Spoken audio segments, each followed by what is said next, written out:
It's hard to say goodbye sometimes. I know. Look, these players were great last year, maybe even last month. Doesn't matter. You only have a couple weeks left. Fantasy playoffs are about to be here. The end of the MLB season is almost here. You cannot just keep holding out for these players to turn it around.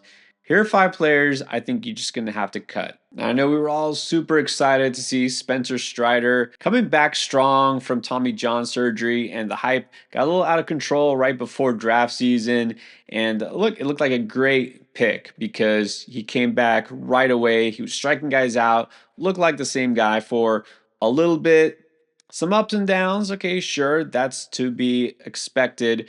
But what do we have here now? We have a guy who looks like he's coming off of Tommy John surgery. Strider just gave up 8 earned runs in 4 innings against the Mets, and that's coming off his previous start where he gave up 5 earned runs in 4 innings against the Brewers.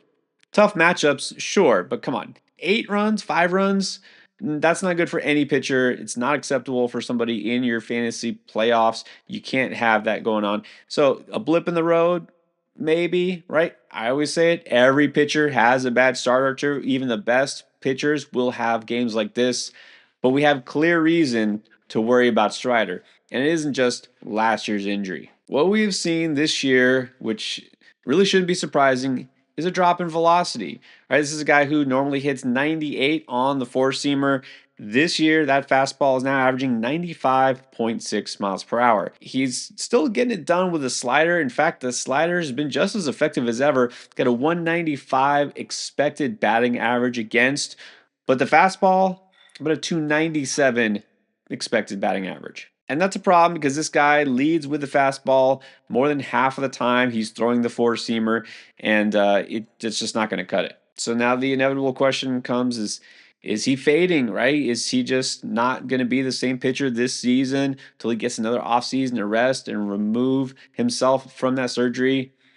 Look, I can't just say we had to throw in the towel completely on this year for him, but the Braves might, because if he continues to be ineffective and also if they're worried about the health of his arm, sure, why not shut him down? Exactly what we've seen from all the other pitchers in their staff because everybody else has been hurt. If this team's not making the playoffs, why are they going to continue to push Spencer Strider out there? And so, yeah, they might be calling it quits on him soon, but even if they don't, are you really going to keep rolling him out there knowing the fastball isn't effective, knowing that he could hurt you at any time? And so I think I'm ready to pull the plug on Strider in leagues where I've got him. It's too late to trade him, so what else are you going to do? I think it might also be time to officially give up on last year's runner-up for National League Rookie of the Year. Yeah, a lot of people asking about Jackson Merrill. Been asking all year, and has the answer changed? Is something turning around here? No, and now we've got an injury to boot, and this may not put him on the IL. It doesn't sound serious, but to me, this is just kind of the last straw. Apparently, he rolled his ankle at one at bat. Nothing serious, right? It's nothing that makes it obvious that this is going to affect him down the stretch. But how would we even know? Because he hasn't been that good anyways. And the problem is he's basically underperforming in every category, especially compared to last season. So his batting average isn't horrible. It's a 261 right now. And in fact, you look at his expected batting average of 281, maybe he gets better. He's been a little better since the All-Star break. It's not enough. Even if he does somehow start to pick up that batting average big time, on the season, 9 home runs and 1 steal. And I've said this over and over and over again.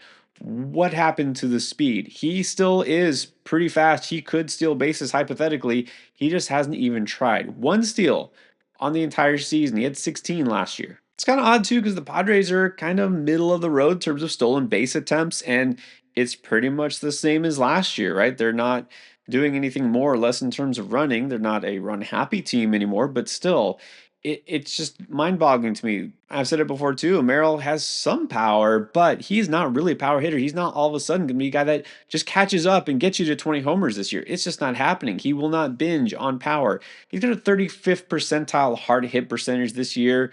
Yeah, altogether, there's just not enough here told. And the Padres themselves are doing a little bit better offensively, but Merrill, man, I just don't think he's a guy you need to have in your lineup on a daily basis. Same goes for the veteran who now might be getting squeezed out of playing time in Chicago.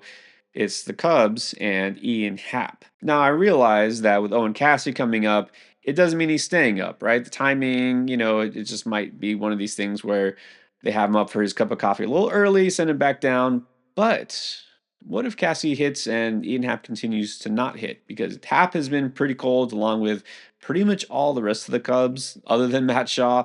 It's kind of odd how the best outfield in baseball all of a sudden, since the All-Star break, looks like the worst. I'm not sure why. Look, it's shocking with Kyle Tucker being completely cold and PCA going from looking like an MVP to a guy who can't hit the broadside of a barn. But Hap, not too shocking. Hap has always been a streaky hitter. He's always been a guy who kind of, in the end, feels like he sort of got the job done, but you didn't really feel like he helped you that much during the season. He had a nice little hot streak a few weeks ago, but other than that, been pretty lackluster. On the season, we got a 228 batting average. Since the All-Star break, it's been the same. He 230 average. This guy's a career 246 hitter. All right. So yeah, batting average is never going to be the thing that you're looking for with Hap. Sure, the last 2 years, he went over 20 homers and 80 RBIs. This year, he's going to be kind of hard pressed to get there, especially in the RBI categories.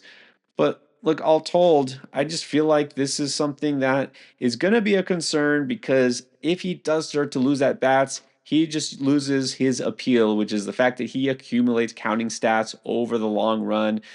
We can't think long term right now. We got to think short term. We got a few weeks left. If he's not doing it for you, just move on and go for some more upside. And on the other hand, that's how I feel about another veteran, a little bit more veteran, Nick Castellanos, this guy that you think you could just rely on for power, right? Yeah, sure, you'll sacrifice some batting average. He's got those power numbers. But if you look at it right now, he isn't actually going to be anywhere close to what he's done in the last couple years for Philly. And sure, he just homered, but that is coming off the heels of 5 out of 6 games before that, where he went 0 for 4 in 5 of those games. He's at 16 homers on the season. I mean, sure, if he finishes strong in the final month, he could get up to last year's total of 23. But let's look at the trend here. In 2023, he had a really good season with Philly, 29 homers, 106 RBIs. Last year, tapered off a bit, down to 23 and 86. This year, going down again. Are we just seeing the steady decline of an aging slugger? That's what the numbers point to. I mean, just look this year. One thing that's alarming, his bat speed in the 23rd percentile, hard hit and average exit velocity, 18th percentile. We're looking at pretty modest power numbers overall. Honestly, you can get the same thing from a guy like Matt Wallner. He could probably pluck off of waivers right now. And so, look, maybe you don't have much better options here. I'm just saying Castellanos, unless he happens to all of a sudden go power crazy down the stretch, just don't think he's going to help lead your team to a championship. And I have to sound off one more time. The guy, let's face it, just hasn't really been helping you all year, although you feel like he should be. Luis Arias, also with the Padres. And sure, you can say, well, look, he just came off on Sunday having 3 hits and even stole 2 bases. He's actually gotten better since the All-Star break. He's hitting 328. This is the Luis Arias that we're used to seeing. And yet, look at the season-long stats. A total of 6 homers, 7 steals now because of the random 2-steal outburst. We already knew he wasn't getting you much in terms of counting stats.